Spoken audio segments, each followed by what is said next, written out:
ngaji sama Badullah. Mbah saya itu terkenal wali, yang bapaknya bapak. Itu kalau kesini nyifati Badullah satu. Nur sido mondok gini itu nggak popo. Pondok elek lah, kiaimu wali. Zaman itu bapak itu di kamar kursi ya masih ada kakinya. Saya dulu sering dijak ke sini sama bapak. Jadi mbah saya itu terkenal wali dulu.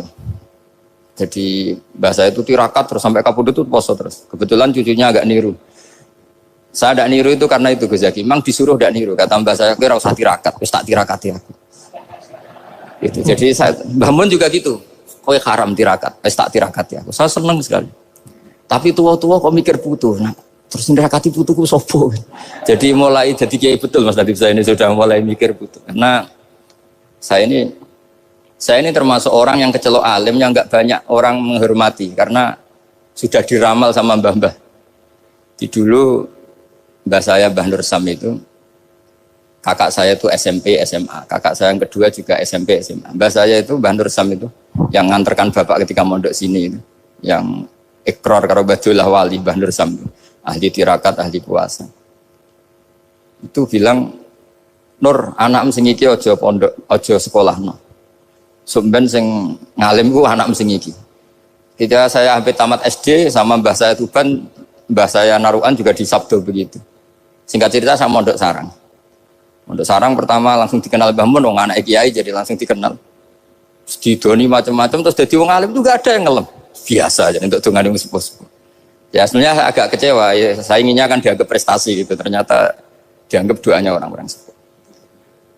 Ya, makanya kula niki iki ya rodok ya syukurlah sama Bang Mutamakin sama semuanya karena tadi kenapa saya harus cerita ini. Quran sendiri mengakui bahwa orang soleh itu diantara aturannya adalah dzurriyyatam ba'duha min ba'd. Meskipun Allah bisa bikin orang soleh dari mana saja, tapi yang legitimit itu memang dzurriyyatam ba'duha min ba'd. Dan kata dzurriyah itu tasmalu auladal inas, kata Ibnu Hajar al-Asqalani, memasukkan turunan yang dari ibu. Meskipun tentu secara wali nikah atau secara disiplin nasab dari ibu itu tidak ngefek. Tapi dari segi fa'innal irqadassas, bahwa sistem tubuh kita itu tetap ada gen dari seorang apa? Ibu. Sehingga banyak ulama tafsir mengatakan dzurriyah itu tasmalu auladal inas. Dzurriyah itu memasukkan turunan dari apa? Ibu. Bapak saya itu nasabnya nasab wali, jadi mbah-mbahnya itu suka tirakat, suka. Ibu itu nasab kiai. Jadi kalau bapak wiridan itu, kalau istiqomah itu disalahkan sama keluarga ibu. Istiqomah itu salah. Karena ijabu malam yajib, mewajibkan sesuatu yang tidak wajib. Itu masalah secara ilmiah. Mbah Mun itu sering kritik kalau ada pondok kok wajib puasa, wajib merawat itu sering kritik. Itu secara fikih bahaya. Ijabu malam yajib, mewajibkan sesuatu yang tidak wajib. Dan itu kriminal dalam bab fikih.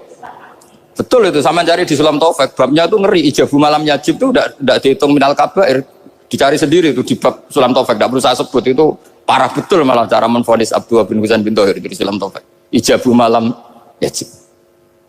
Tapi pondok-pondok yang tirakat tidak kurang dalih.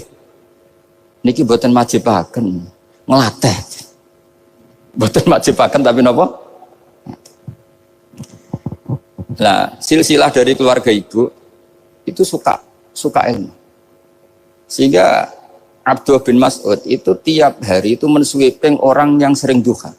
Kalau ada orang duha istiqomah itu disweeping. Awas, harus seminggu sekali, nggak boleh tiap hari. Masa sholat fardu kamu saingi sholat duha? Nggak boleh, fardu tersaingi. Itu Abdullah bin masyhur, sampean cari di Al-Ghunjah itu. Sayyidah Aisyah kalau ada orang duha tiap hari dimarahin. Dan itu secara konstitusi ilmu benar karena Nabi Qiyamul Lail Ramadan itu hanya 4 hari yang di depan umum. Lainnya itu enggak. Khasyata ayyufradu alaihim, kalau dalam sahih takut dianggap fardu. Akhirnya istiqomah itu masalah di keluarga saya yang dari ibu. Nah kebetulan kita ini suka ada istiqomah, akhirnya ya seperti ini.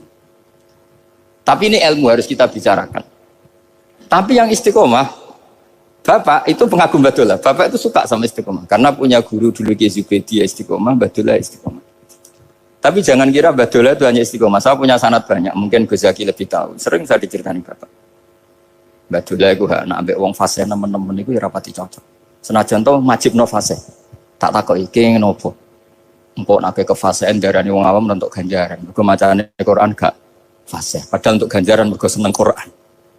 Jadi terus tak takoki bapak, niku saged damel syariat mboten? Ya ora kena, pokoke ngono. Jadi gue ngekrori. Artinya beliau ndak ingin lah gara-gara kita terlalu pakem tajwid kemudian nganggap siapa saja baca Quran salah kemudian tidak dapat pahala. Bisa saja hamalahum ala ayakraul Qur'an apa mahabbatuhum wa iskuhum wa kada wa kada. Jadi akhirnya saya jadi tahu. Oke, secara makhraj salah, tapi iseknya benar, mahabbahnya benar, brontonya benar. Jadi sebetulnya Badullah itu punya sekian makalah tentang ilmu. Hikam juga gitu. Nur nak cah santri ngaji ihya itu jauh oleh, tapi nak ngaji hikam mojo.